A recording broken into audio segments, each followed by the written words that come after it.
Hello everyone, I'm Sarah Costa, the Executive Director of the Women's Refugee Commission. What a year it's been.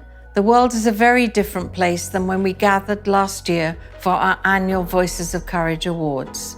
On behalf of us all at WRC, I want to thank you for joining us from wherever you are in the world and give a special thank you to our generous sponsors and supporters.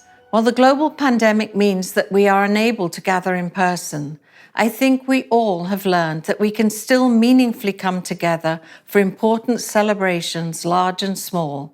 Today is a very big celebration for WRC and for the amazing women we are honouring for their resilience, their innovation and their courage. You'll meet them in just a few minutes, and I know you will find their conversation inspiring and uplifting.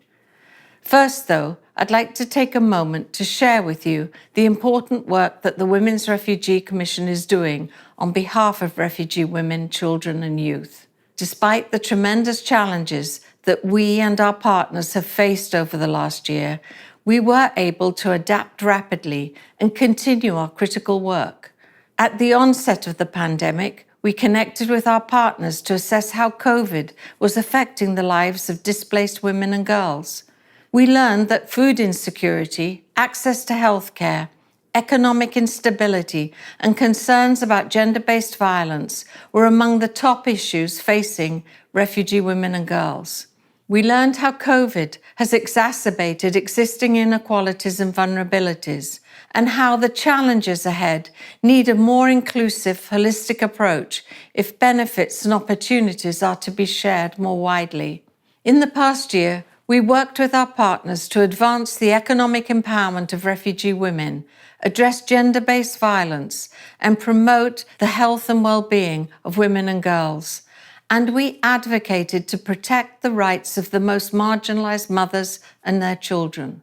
Also this past year, we continued to defend the rights of families seeking safety at the US border, and we remained committed to our work to advance gender equality and inclusion, two critical areas that are at the core of everything we do at WRC. I am proud of what we have achieved. This year reinforced our belief that when you embrace the strength of all women and girls and dream big, nothing is impossible. And that is what we are here to celebrate today. So please make yourselves comfortable wherever you may be. As you watch and listen, you can make a difference in two important ways. First, please let us know that you are there. I invite you to say hello in the chat box. Second, your support right now is more essential than ever. Donation information is at the bottom of your screen.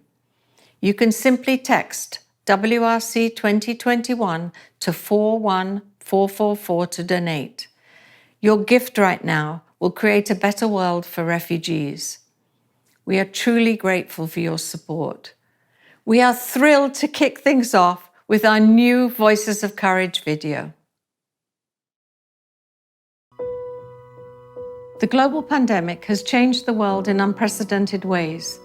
At the Women's Refugee Commission, we witnessed how especially challenging this year has been for women, children and youth displaced by conflict and crisis. But we saw something else too: resilient, skilled and courageous refugees working together and with our partners to transform their lives. Despite the changes in how we work, WRC continued to research refugees' needs, identify solutions, and advocate for programs and policies to bolster support for this extraordinary community. It is our honour to share the stories of three of the programs WRC is proud to work with, programs that strive every day to make the world a better place for refugees. Cash transfers, which are widely used in development settings, can help create economic choice and contribute to the dignity of displaced people. But the humanitarian community has been slow to adopt this form of assistance. In Ecuador, WRC supported CARE in developing a successful pilot program that uses cash transfers, a program that not only works, but that works for survivors of gender-based violence. CARE's program addresses the needs of most vulnerable people, Gender-based violence is growing and is pervasive. And it affects not only migrants and refugees, but also host communities. The collaboration between CARE and WRC was very positive. We were able to develop several activities. The most important, to provide assistance to gender-based violence survivors with local partner organizations, and also to learn and document this process through briefing and research documents that are useful for other organizations to replicate this positive experience. What I have learned and surprised me in my work is the incredible resilience of migrants, refugees, LGBT people, survivors of gender-based violence that are able to stand up in their feet and continue seeking to improve their lives. CARE Ecuador's pilot program was a success, and now WRC is looking forward to continuing our partnership, advocating for and scaling the cash voucher assistance program in Ecuador and beyond. Malaysian law denies women the right to pass on citizenship to their foreign-born children. WRC's work with the Malaysian Campaign for Equal Citizenship has resulted in strong calls for Malaysia to change its citizenship laws. Bina Ramanand, a member of the Global Campaign for Equal Nationality Rights, which is housed at WRC, works with Family Frontiers to coordinate this effort. Malaysia is one of 25 countries that denies women the right to pass on citizenship to their children born overseas, and these women are treated as second-class citizens. A non-citizen child has to get a visa every 6 months. They have difficulty accessing public school education, accessing affordable health care. So the support that has been provided by WRC has helped to raise the awareness with the policymakers, the public, and also get more mothers in touch with us. WRC provided us with the support to connect with other organizations who had similar issues. So we kind of shared best practices. There's an urgent need for women to be empowered. That will come only when women are treated equally. In Borno State, Nigeria, many women and children do not have access to comprehensive health care. In partnership with the Muada Ghana Foundation and others, the Women's Refugee Commission supports the Borno State Primary Healthcare Development Agency to increase access to reproductive and child health care and nutrition services. The project is anchored by the Village Health Workers Program, a cadre of trained workers who conduct guided home health visits in their communities. The project emphasizes government leadership and local capacity strengthening at every level in order to achieve long-term sustainability. Mother Ghana Foundation, when WRC came, was a very, very young organization. Through the partnership, Mother Ghana Foundation has been able to build its skills in terms of program implementation and also curriculum development. WRC had been like our mentor, if I may say. We went to the community and found women that would normally be at home doing nothing. But now here they are the champions of the Village Health Worker Program, going into the homes with the simple flip charts we've developed, and they're able to carry health promotion, health education, refer women and children and adolescents to health facilities if they need. The women were really empowered. These partnerships bring to life WRC's vision, a world in which internally displaced and refugee women, children and youth are safe, healthy and self-reliant, where their human rights are respected and protected, and where refugees inform and drive solutions. Join us. Your support helps make our vision a reality. To learn more, please visit womensrefugeecommission.org. We are so proud to work with remarkable people like Alex, Susan, and Bina, I hope you're as moved as I am by their work and its powerful impact in the field. In addition to our wonderful partner organizations, WRC takes great pride in celebrating individuals who are on the front lines in the fight for the rights of displaced people.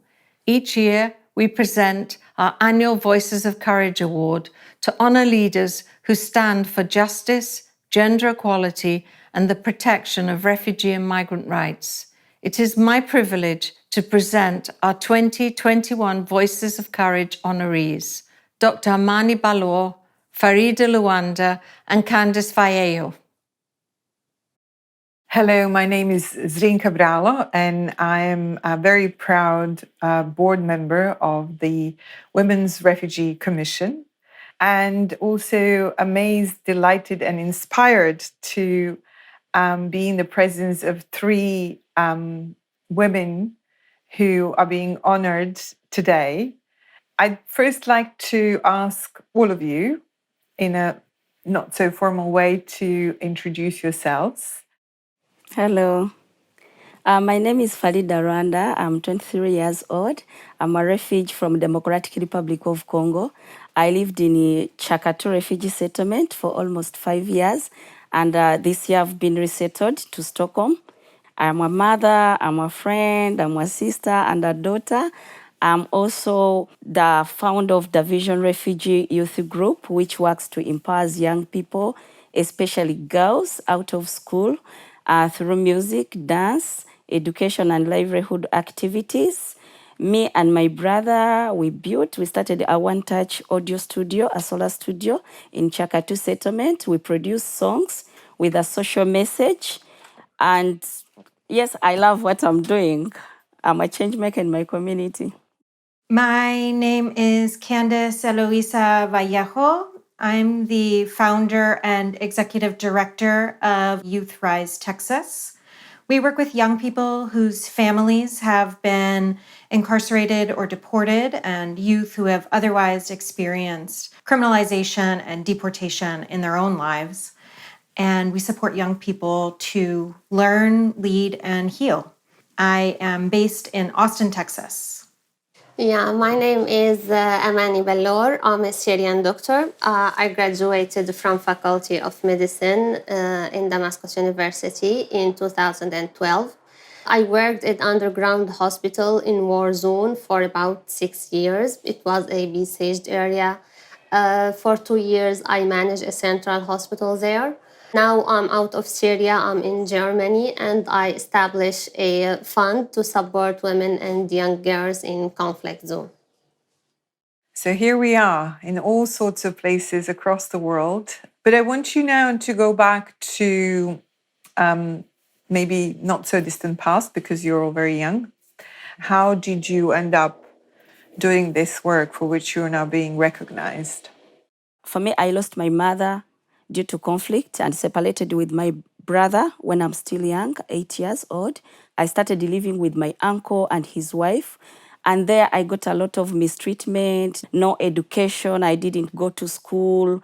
I grown up being abused, forced me to get into child marriage. To the man, aged 35 years, when I'm still 13. I gave birth at the age of 15 years old. And at the age of 17 years, I became a widow. My uncle's family and this man, they stole all my childhood. But I gained my youth after I fled to Uganda, where I found my brother and we started up a studio. We started this as a business to help us to survive. So that is how we became and started to work with the Vision Group, which I started myself and my brother. And I remember a time I was looking in the mirror and I was crying. I saw someone who is very ugly, who cannot do anything in that mirror. Then I look in the mirror again and I said, no, Farida, you have power and strength. So that's how I changed my vulnerability, my love, my tears are not, I said, no, this is not my weakness anymore. That mirror gave me the strength in our own country, they don't respect girls' rights, women's rights. They don't see that education is more important. Only what they care about is to putting you into marriage. I found my happiness when I started to speak out about those experiences. I told myself I can stand in front of anyone. That courage, I got it from the Miller. And talking with people helped me to overcome and to understand exactly what is the cause and to help me to make the solutions for that cause. I started my group, the Vision Group, to change our community and transforming lives.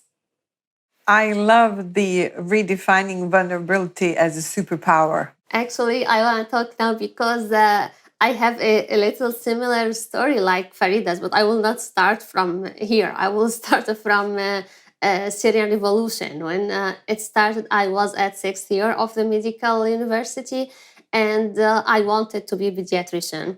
It was my dream. I like children. But then a peaceful demonstrations started in Syria. People start asking demands their human rights, dignity, democracy, freedom, which we don't have in Syria till now. And I saw the people in this peaceful demonstration and how the Assad regime faced them in very brutal way. They start to shoot them, kill them. I saw the casualties. I saw the innocent children and women need help. And I decided to quit, stop my studying, and stay with these people to help them. I was working in a central big hospital underground. And for 2 years, I was the manager of the hospital. And because I'm woman, I faced the problems and the criticism from my community. Men don't like to find women in a position, in any position. So they started to criticize me, and that encouraged me to challenge them. It was my personality to challenge and say no always, because as Farida said, my sister was 13 years old when she got married. Not only me, but also some women in my community wanted to change this culture, to change these traditions, and that's why I wanted to be the manager of the hospital. And for 2 years, actually, the hospital was very good. And I could change some men opinions. And that was actually very strange to me. I was very happy when the same men who came to me at the beginning and said, you are women, you don't have to be here, it's not your work. The same men came to me finally and said, you did a great job. And I was very happy, and this inspired me that we have to continue. We can change everything in this life. Thank you. So from one kind of frontline to another kind of frontline in Texas, Candace, how did you end up doing what you're doing? I grew up in a family of incredibly outspoken women. My mother was very involved in the community in a lot of ways. And so I sort of grew up with that influence around me. And when I was 11 years old, my grandmother comes into the living room with this sort of heaviness about her. And she says, your mom isn't coming home. She's not going to be coming home for a while. She's in trouble. That's really all I remember. But really what my grandmother was saying was that my mother had been incarcerated. As an immigrant woman with a green card in the United States, she eventually wound up in deportation proceedings because of the criminal charges that were lobbied against her. And so over time, she attempted to fight the charges, and she was not able ultimately to withstand the years of detention. And so she signed her own deportation order to go back to Mexico, a place where she really didn't remember living because her parents had brought her to the United States when she was quite young. And so that started a road of organizing, right? Of standing up for what I believe in and of using my voice and believing that anything could be possible. This is about me. This is about my story and my mother. And that's why I chose this work. It eventually led me to working on immigrant rights and led me right back to my own story. Thanks, Candace. I just kind of want to put us fast forward into the past year and the work that you've been all doing during the pandemic, obviously in different settings. And I wanted to ask you, how was that? We have been working tirelessly to sensitize the communities about the COVID-19 pandemic. We identified and addressed protection concerns like girls at risks of child marriages or transaction sex and domestic violence, and also distributing sexual reproductive health kits with condoms to ensure that young people, especially girls in the community, they can be part of the solutions for health and safe sex. We promote gender equality in difficult time. We become more flexible in the community using whatever resources we have to respond to the challenge about which posed by COVID-19. All these challenges rendered people hopeless in many communities, almost everywhere. But to the refugees was worse, and it's still worse, such as struggling with documentation, limited access to verified timely information, reduction support like food, loss of jobs of many refugees, and many other things.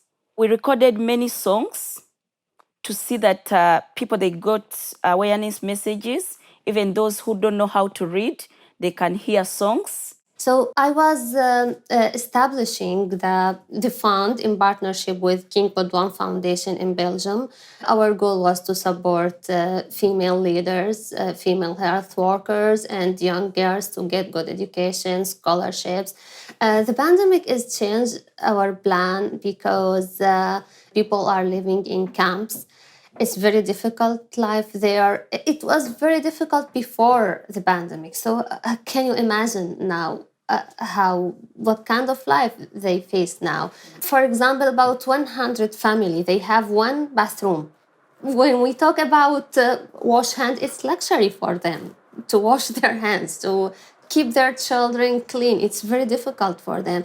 So that need huge efforts to help these people. We are also talking about the right of these people to get the vaccines like other countries. Yeah. Thankfully, alongside grappling with the COVID-19 pandemic, our country has begun to grapple nationally with the pandemic of racism and white supremacy.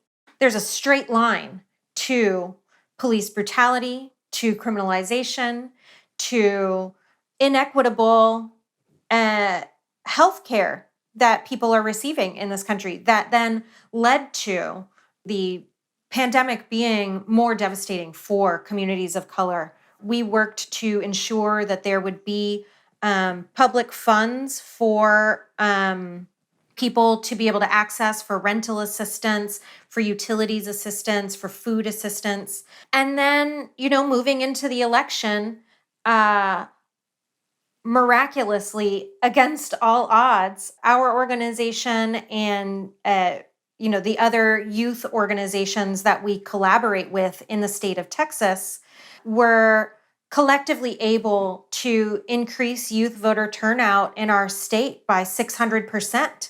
We know that because of the outsized geopolitical power that the United States have, that we have a responsibility here to make sure that our democracy is accountable and is reflective of the needs of the people who live here, who are coming here from all over the globe. I want to ask you this, and I want to start with this quote that I absolutely love, and it's from Shirley Chisholm, who said, "If they don't give you a seat around the table, bring a folding chair." I think being at the decision-making tables is the only way of expanding opportunities, most especially for refugee women and girls. I remember that time, my first time when I stood up, it was a local meeting. Because in our culture, a woman, you cannot supposed to stand in front of men and say something. So when I stood in front of men, many men, they were like embarrassed and they decided to leave the meeting. It was my first time. But the same men, they're coming back to me again. I learned that all people should be equal in opportunities, and justice, dignity are a must. Yeah, I mean, in the US, we talk about this a lot in US social movements that impacted people need to be at the forefront of our movements, need to be in movement leadership. I think that it's actually a bit of a tricky proposition because what it means is that while at the same time we're able to use our stories and find our strength and our sense of self-empowerment, and as Farida said, regain our dignity through that process, for me has also meant that I've had to relive that story again and again and again. And some days I'm able to carry it with a ton of grace. And some days I just am not. And what's true, I think, about all of us on this call is that we deserve the ability to heal from those things. We deserve restoration in our mind, body, and spirit. Yeah, always we hear many stories, incredible stories about women who fight, who succeed, who get their rights. So we all know, and we want to tell the young generation, the young girls, that you have to fight to get your rights. No one will give it to you. The life is not easy. So that's why we are fighting. But we call also for all the world, for the men, that we need solidarity. We need just to be moved by our humanity to help each other. Now, there's many places in this world are suffering. And if we don't care about each other, the world will be a very bad place to live in.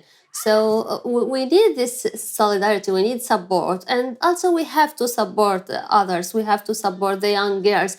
They are strong, they know what they want, they know their goals in this life. Also, as refugees, as immigrants, we didn't get, for example, a good health care like other people. Refugees didn't get the same health care like other peoples in the country that host them. So we have also to fight for this. Many issues in this in the world that we have to fight for it. And I hope if we can inspire other girls to do the same.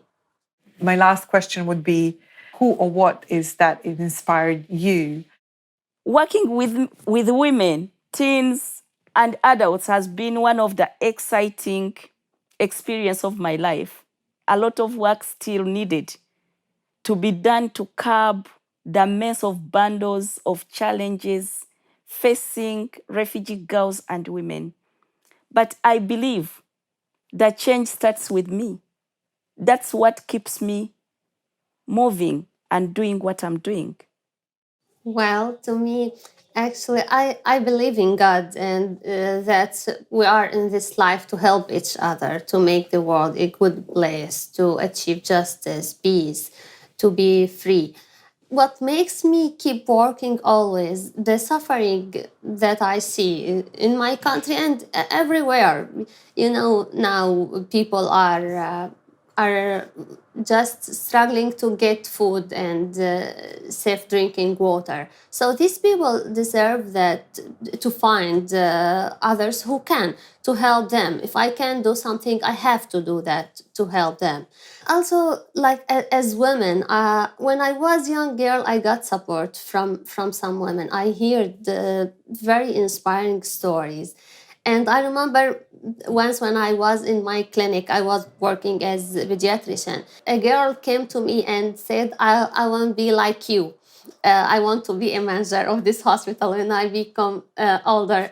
And I was happy to hear that from her. And I promised that I will be a good example for her and for other girls. That pushed me always to work hard, to achieve a good place for this new generation to live in.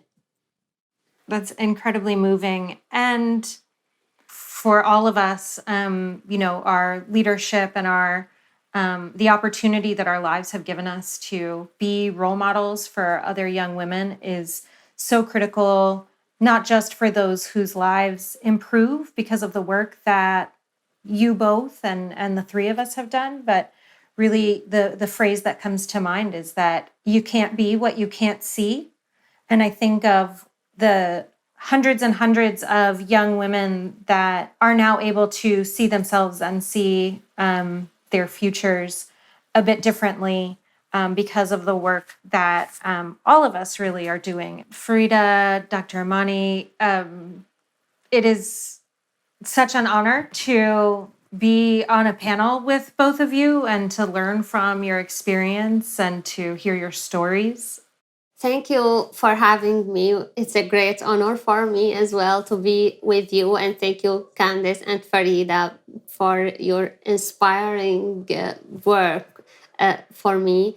I'm very happy to be with you and to share my story. And I just want to repeat what Farida says, because I believe in that. Women can, girls can, and we can change our world. I'm so happy to sit with unordinary women. Dr. Amani, when you talk about doctor, I feel like, and Candace, I heard a lot about you. And then I feel like I'm so excited. It's like something very amazing to be here. I'm an ordinary person, but I'm here today, and all world is going to hear my story and to hear us all, to sit next to these extraordinary women and ladies. And then I'm so happy that Women Refugee Commission, they identified the hidden healers, because we are the hidden one. I'm the hidden one. No one can know Farida, but the Women Refugee Commission tried to trace where is Farida is. We are the hidden healers. Thank you so much, and everyone. Thank you all very much for sharing your stories, for all your amazing work, for being our voices of courage. On the behalf of Women's Refugee Commission, we wish you all the best in your future endeavors. And to all of you who are watching, please support the work of our honorees and the most important and timely and essential work of Women's Refugee Commission. Thank you. Bye. That was such an inspirational conversation. I am in awe of these women. Dr. Balor, Farida, and Candice, you embody resilience, an innovative spirit, and profound courage. You exemplify the unlimited possibilities when women lead. Thank you for your exceptional work. I'd like to take a moment now to thank the many people who have made this virtual Voices of Courage possible. Thank you to the Women's Refugee Commission's Board of Directors, our commissioners, and to our many sponsors. This year, WRC is very pleased to present our Corporate Leadership Award to Mastercard for their innovative work on digital solutions for cash assistance in humanitarian settings. At WRC, we know that cash assistance can play a huge role in achieving gender equality and economic empowerment for women. We are honored to recognize Mastercard. It is my pleasure to welcome Nina Nivot, Mastercard's Vice President of Cyber and Intelligence, to accept this award. Issuing funds on a Mastercard helps aid money to go further.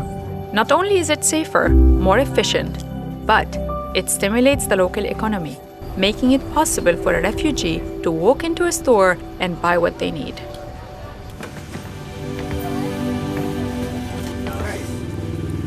Δεν έχω κάτι με τους ανθρώπους, αλλά το θέμα είναι είχα στο μαγαζί πολλή δουλειά με τους πρόσφυγες Αλλά είχαμε γνωριστεί με ορισμένες οικογένειες, με ορισμένους ανθρώπους, οι οποίοι ήταν σαν και εμάς, μπορώ να πω, και σε καλύτερη φάση. إنك تكون ساعد عائلتك هذا الشيء بيعتبر قوة. تعطيكي ثقة قدام أولادك.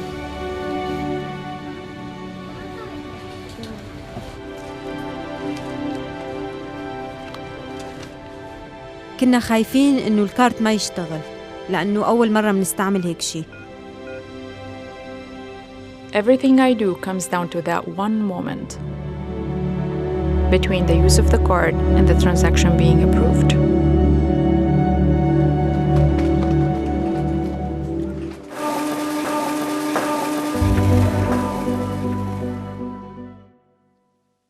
On behalf of Mastercard, I would like to thank WRC for recognizing the work and the impact that Mastercard has had and will continue to have.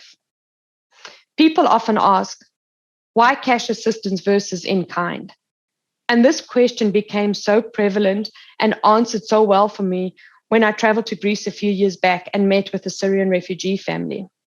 The family had fled Syria when the mom was highly pregnant and with 2 toddlers. They told their journey of how the mom had landed up in ICU with the baby due to unfortunate events on the way over. Dad and the 2 toddlers were taken to a refugee camp, and he shared about how he was given a tent, how they were given food, which he was really, really grateful for. However, he was having serious problems in stomaching the food that was given to him. And this was based purely on the fact that in Syria, their diet is made up predominantly of fresh fruit and vegetables.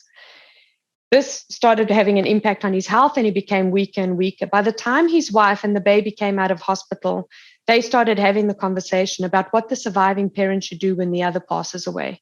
Nobody should ever have to have that conversation, but it was a real conversation for them.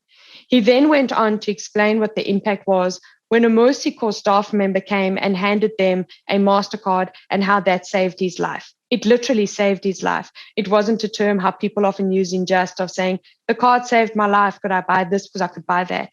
He went on to explain that by having his card, he could go to the local store, buy food and vegetables that they could recognize, that his wife knew how to prepare, which in the end enabled her to regain her strength, for him to gain his strength, and for them to be able to take care of their children and have a real chance at a new life and surviving. I need to tell you that when he was telling me his story, he had no idea that I actually worked for Mastercard.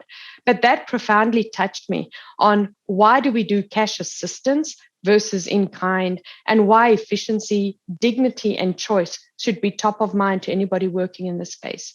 Mastercard is proud to be a 2021 recipient of the Women's Refugee Commission Corporate Leadership Award and to be part of the Voice of Courage celebration. Thank you to each and every one of you for the work that you do out there and for making a difference in the world. As you have seen through the Voices of Courage video and the inspiring conversation with our honorees, the Women's Refugee Commission, together with our partners, is changing lives. We need your support now more than ever. With your support, we can create a better world for refugees, migrants, and people seeking asylum. Please make a gift today to ensure that the Women's Refugee Commission stays strong, despite the uncertain times in which we live. It's easy. You can go to our website at womensrefugeecommission.org or text WRC 2021 to 41444 and follow the link to make your gift. Thank you so much.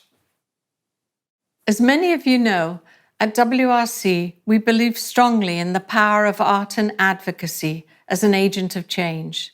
That's why, 2 years ago, we launched the Lantern Tour, a concert series to benefit the Women's Refugee Commission.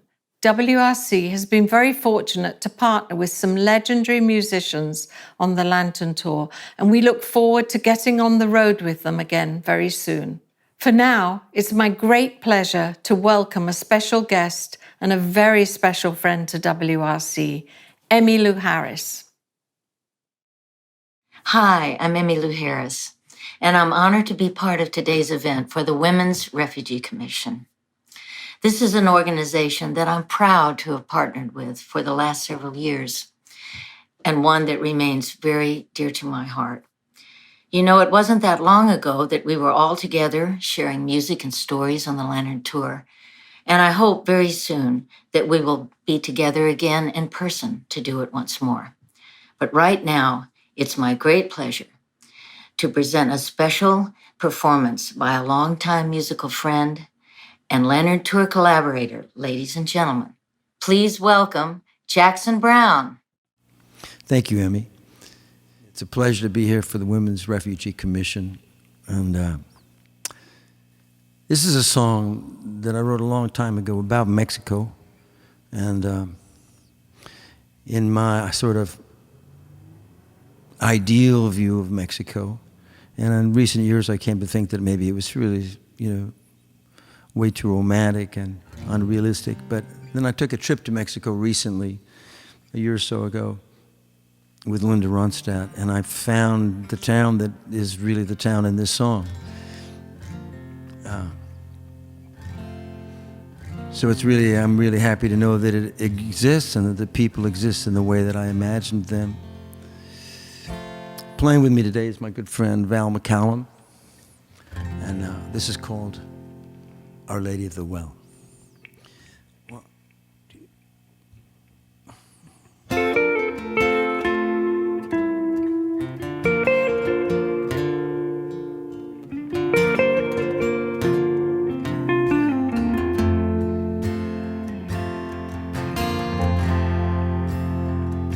It is a dance we do in silence, far below this morning sun. You in your life, me in mine, we have begun.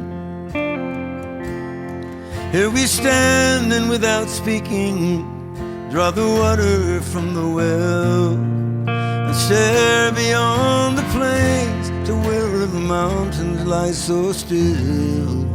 It's a long way that I have come across the sand to find you here among your people in the sun, where the families work the land as they have always done. Oh, it's so far the other way, my country's gone. Across my home has grown the shadow of a cruel and senseless hand, though in some strong hearts the love and truth remain. And it has taken me this distance and a woman's smile to learn that my heart remains among them, and to them I must return. But it's a long way that I have come across the sand to find you here among your people in the sun, where your children will be born. You'll watch them as they run. Oh, it's so far the other way, my life is gone. If you look for me, Maria, you will find me in the shade, wide awake or in a dream, it's hard to tell. If you come to me, Maria, I will show you what I've made. It's a picture for Our Lady of the Well.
Thank you, Jackson, for that moving performance.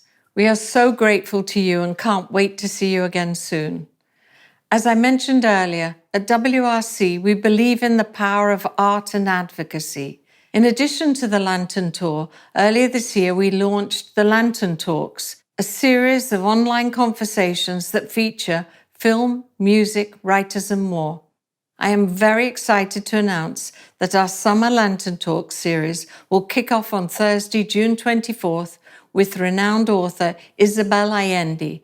You won't want to miss this. To learn more, visit lanterntalks.org. Well, we've come to the end of our program. I hope you've enjoyed spending time with us, hearing from our remarkable partners, and learning more about our work to create a better world for refugees.